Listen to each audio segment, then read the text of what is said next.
എന്താണ് നിങ്ങൾ വിചാരിക്കുന്നത്? ഇവരെന്തിനാ കേരള പോലീസ് അറസ്റ്റ് ചെയ്ത് കൊണ്ടുവന്നത്? അപ്പൊ നിങ്ങൾ വിചാരിക്കും ഇന്ത്യൻ സ്വാതന്ത്ര്യ സമരത്തിൽ പങ്കെടുത്ത സ്വതന്ത്ര സമര സേനാനികളാണെന്ന് വിചാരിക്കും അല്ലേ?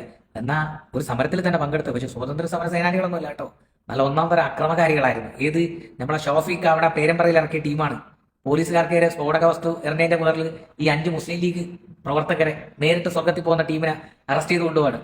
ഷാഫിക്ക മൂക്കുപൊട്ടി കിടന്നപ്പോൾ വീഡിയോ ചെയ്തെന്ന് പറഞ്ഞിട്ട് ഷാഫിക്കക്ക് വേണ്ടി കണ്ണീരൊൽപ്പിയവന്മാരൊക്കെ എന്നെ തെറിവിളിച്ചവന്മാരൊക്കെ കാണുന്നുണ്ടോ? പ്രത്യേകിച്ച് നമ്മുടെ ഖത്തർ ഫഹദ് കാണുന്നുണ്ടോ? ഖത്തർ ഫഹദ് പറഞ്ഞു ഞാൻ സഖാവാണ്, പക്ഷെ അത് ചെയ്ത മോശമായിപ്പോയി, ഇനി അങ്ങനെയാണ് ഇങ്ങനെയാണെന്ന്. അപ്പൊ എല്ലാരും കാണുന്നുണ്ടോ എന്നെ തെറിവിളിച്ചവന്മാരൊക്കെ? സ്വാതന്ത്ര്യ സമരത്തിൽ പങ്കെടുത്തതിനല്ല കൊണ്ടുപോകുന്നത്, പോലീസിനെതിരെ സ്ഫോടക വസ്തുക്കൾ എറിഞ്ഞ് അക്രമം ഉണ്ടാക്കാൻ വേണ്ടി ശ്രമിച്ചതിന്റെ പേരിൽ അറസ്റ്റ് ചെയ്ത് കൊണ്ടുപോകുന്നതാണ്. അപ്പൊ എങ്ങനെയാണ് ഷൗഫിക്കയുടെ മൂക്ക് പൊട്ടിയെന്നറിയാലോ? ഒരു CPM പ്രവർത്തകരും ഇല്ലാത്ത സ്ഥലത്ത് ഷൗഫിക്ക ഷോ കാണിക്കാൻ ചെന്നപ്പം പോലീസിന്റെ നെഞ്ചത്തേക്ക് ബോംബെറിയാനോ അങ്ങനെ ശ്രമിച്ച സമയത്ത് പോലീസുകാരെ അവരുടെ സ്വയരക്ഷയ്ക്ക് അക്രമം ഉണ്ടാക്കിയെന്ന നിങ്ങൾ അവര് ലാത്തി ചാർജ് നടത്തി. അപ്പൊ ഒരു അടിയോ 2 അടിയോ കിട്ടിയിട്ടുണ്ടാവും. ഒരു രാഷ്ട്രീയ നേതാവ് കാണിക്കേണ്ട മര്യാദ ഷോഫി എന്ന് പറയുന്ന ഷാഫി പറമ്പിൽ കാണിച്ചിട്ടുണ്ടോ? അവിടെ അയാൾ ഒരു MP അല്ലേ, അയാൾ കാണിക്കേണ്ട മാന്യത അവിടെ കാണിച്ചിട്ടുണ്ടോ? ഒരു മാന്യതയും കാണിച്ചിട്ടില്ല. ഒരു രാഷ്ട്രീയ നേതാവിന് ഉണ്ടാവേണ്ട ഒരു മാന്യതയും അയാൾ കാണിച്ചിട്ടില്ല. നോക്ക്, നിയമപാലകർക്കെതിരെ അല്ലെങ്കിൽ നിയമം കാക്കേണ്ട പോലീസിനെതിരെയാണ് ചെന്നിട്ട് എറിയുന്നത്. അവിടെ ഏതെങ്കിലും അപ്പൊ CPM പ്രവർത്തകർ ആരെങ്കിലും ഉണ്ടെങ്കിലോ? CPM പ്രവർത്തകനാണ് ഷാഫിയുടെ മൂക്കടിച്ചു പൊട്ടിച്ചെന്ന് പറയുമല്ലോ. ഞാൻ കമ്മ്യൂണിസ്റ്റുകാരനാണ്, ഞാൻ തേങ്ങയാണ് മറ്റയാണെന്ന് പറഞ്ഞിട്ട് കരയുന്നവരെല്ലാം കാണുന്നുണ്ടോ?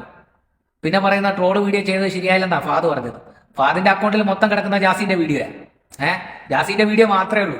അപ്പൊ ഈ ഒരു കൈയില്ലാത്തവൻ 2 കൈയില്ലാത്തവൻ ഒരു കൈയില്ലാത്തവനെ കളിയാക്കുന്നത് പോലെയാണ് എനിക്ക് തോന്നിയ ഫാദിന്റെ വീഡിയോ.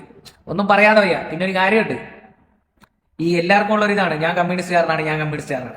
അങ്ങനെ കമ്മ്യൂണിസ്റ്റുകാരനാണെന്ന് പറഞ്ഞിട്ട് കാര്യമില്ല, മനസ്സിലായില്ലേ? കമ്മ്യൂണിസ്റ്റുകാരന് ഉണ്ടാവുന്ന വേദനയെ അത് പുറത്തു കൊണ്ടുവരുമ്പോഴാണ് അവൻ കമ്മ്യൂണിസ്റ്റുകാരനാവുന്നത്. അല്ലാതെ വെറുതെ വന്നിരുന്ന് തള്ളിയിട്ടൊന്നും കാര്യമില്ല.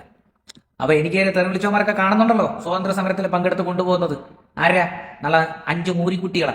ഇനി ഒരുപാടെണ്ണം കുടുങ്ങാനുണ്ട്. അപ്പൊ ഷാഫിക്ക ക്രിയേറ്റ് ചെയ്ത നാടകത്തിന്റെ കഥയാണ് അവിടെ നടക്കുന്നത് പേരാമ്പ്രയിൽ.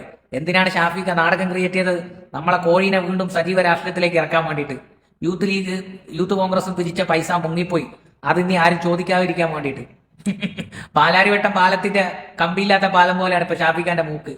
കമ്പിയില്ല. അതെ, ഇബ്രാഹിം കുട്ടിയാണ് അതിന്റെ കോൺട്രാക്ട് എടുത്തത്. ഇനി തെറിവിളിക്കാനുള്ളവന്മാരെ തെറിവിളിക്ക്.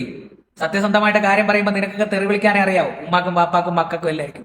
രാഷ്ട്രീയമാണ് പറയുന്നത്. പിന്നെ മൂക്ക് പറിച്ചുകളെയും ചീറ്റിക്കളയും മറ്റെഴുതുകളെയും മൈരെഴുതുകളെയും എന്നൊക്കെ പറയുന്നുണ്ടല്ലോ. അത് 4 മടക്കി അങ്ങോട്ട് പോക്കറ്റ് വെച്ചാൽ രാഷ്ട്രീയം പറയുക തന്നെ ചെയ്യും. അത്രേ ഉള്ളൂ. പോയി പണി നോക്കിയിടാ നീയൊക്കെ.